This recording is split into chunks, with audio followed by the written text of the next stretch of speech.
Hello everyone, welcome back to my channel. What topic I want to share with you today? Today is Valentine 2020, special day. And it was a special day for me yesterday, where I visited the homeless. They celebrated Valentine for them. It was very special to me because it was my first time sitting with them, eating with them, and talking to them. It's something that I wanted to do for so long. So that's why it's special to me. This is what I received from yesterday from the baker. She gave me 3 in a bag, so I ate one yesterday with her. I told her how much I like it.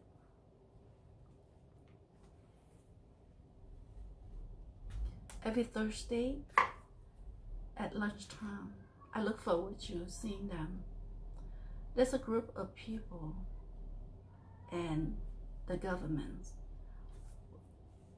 They set up a place for the homeless to come for food, for hot meals, for clothing, for shower.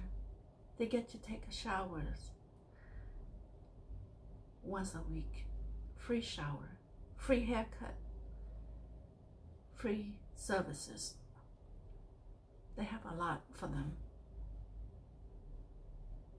Who am I and why am I there, you might ask.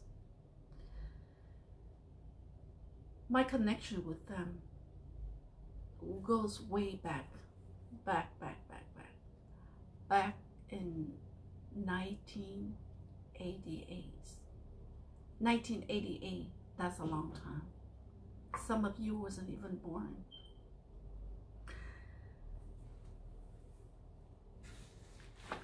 Please allow me to read a passage from my book, Finding My Voice. What I mean by the connection with the homeless.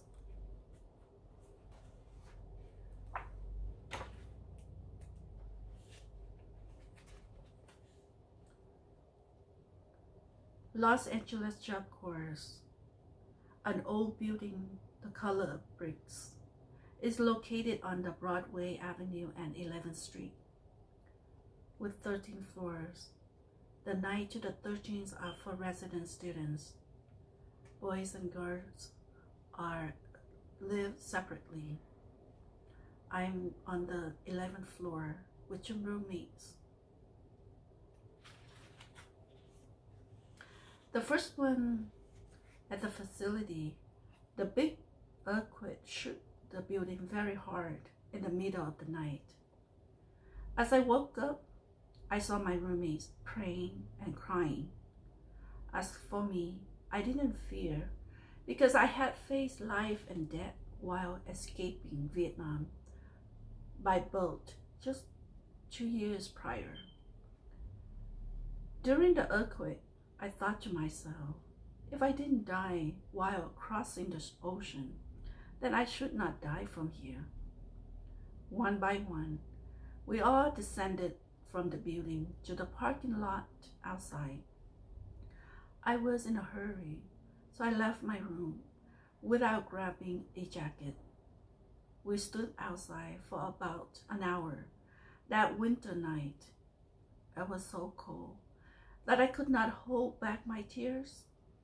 In that moment, I closed my eyes and prayed that time would pass quickly. Now I understood what it was like to be homeless, living on the street without anything to keep me warm. I vow that one day I had the opportunity, I would give back. And this was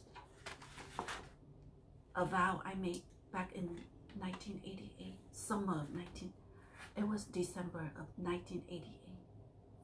Over 3 decades, And I still keep that promise. And I still want to do what I wanted to do for so long. Of course, I went back to visit Los Angeles Child Courts a few years ago. I wanted to do more for the young, the helpless, and the homeless. So yesterday, I was there. As I left my car, I walked toward the center. I was like, what's going on here? I heard live music, decoration, and saw decoration. I wasn't sure what's going on. As I approached, I saw Valentine decoration. I thought, oh, that's Valentine, how sweet. So they had a lot of things going on. They served spaghetti yesterday and lots of cookies. I was there, sitting there. That was my first. I've been there a few times. Probably, this is my second month every Thursday. And yesterday was the very first time I sat at a table where the homeless were sitting.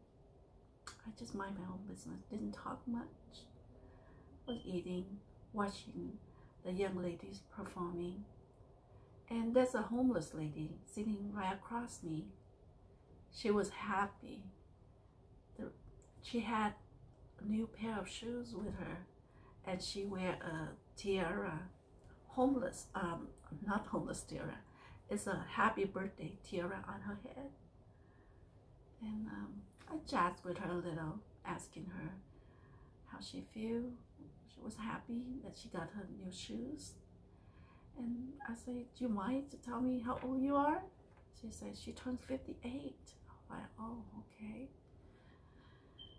Looking at her, she does not look 50. She's much, much older with no teeth. You know what? I'm gonna be 50, just 8 years younger than her.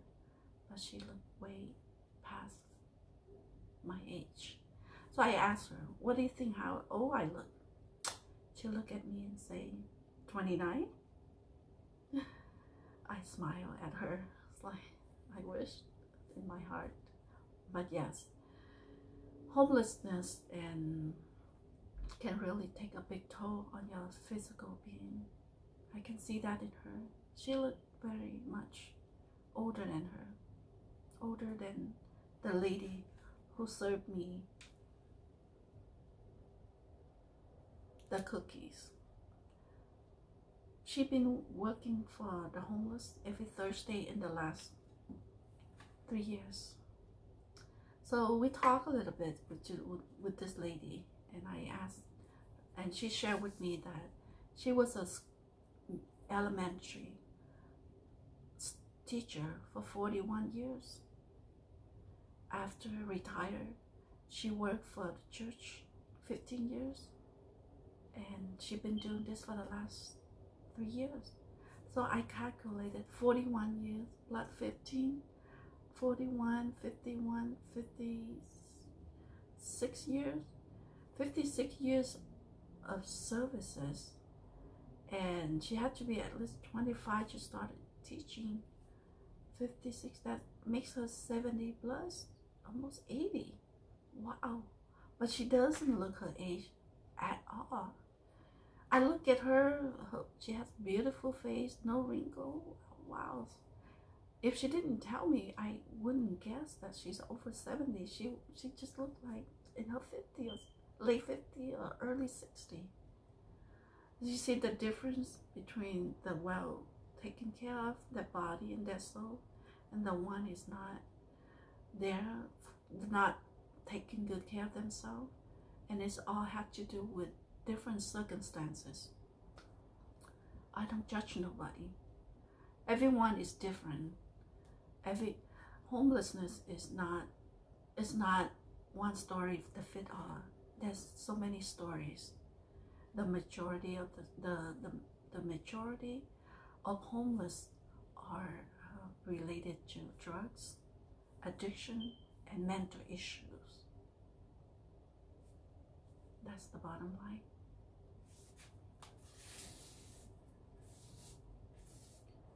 For so long, whenever it rains at night, my heart, I always feel saddened when I hear the raindrop at night.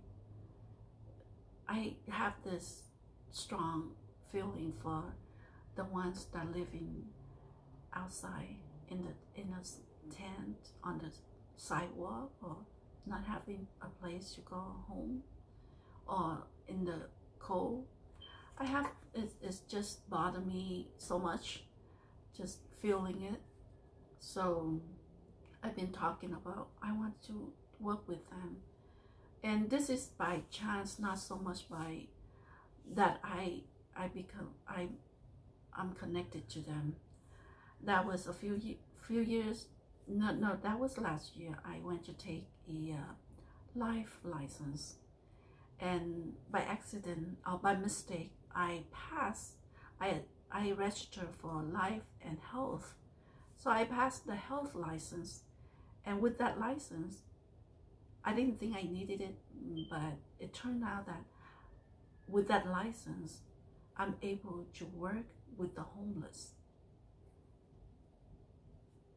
I can, that's by choice, and then someone brought me into with them. And even if I'm not working directly with them, but being there, being present next to them, and talking to them, just make my heart happy. And that's how I feel with them. There are so many out there. You get out your house, anywhere you go, you see them.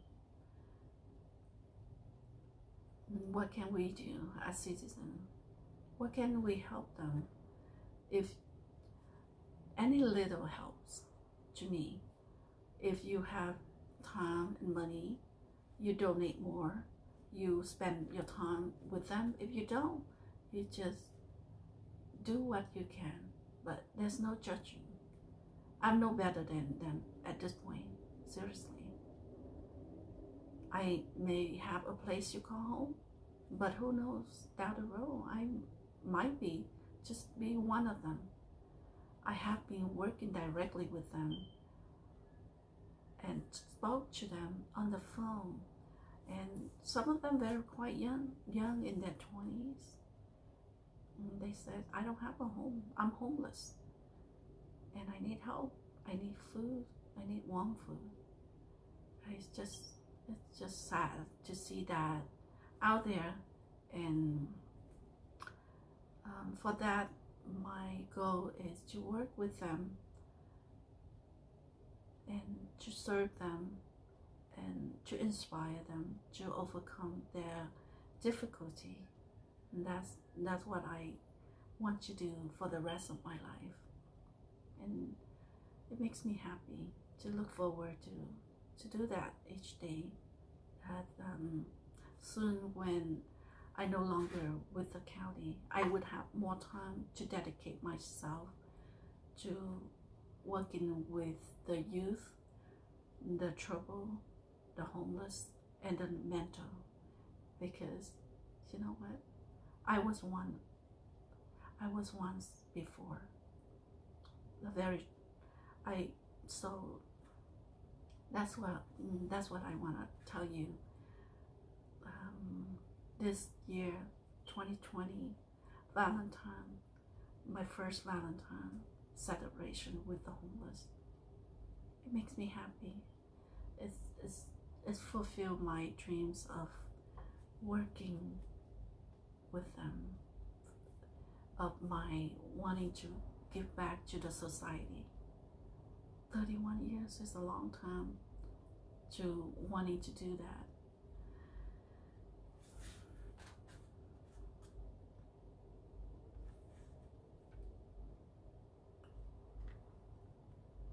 So this Valentine 2020, I wish you a very happy Valentine, spending good time with your loved ones, with your family. And thank you for watching and listening to my story. May you have a very happy Valentine.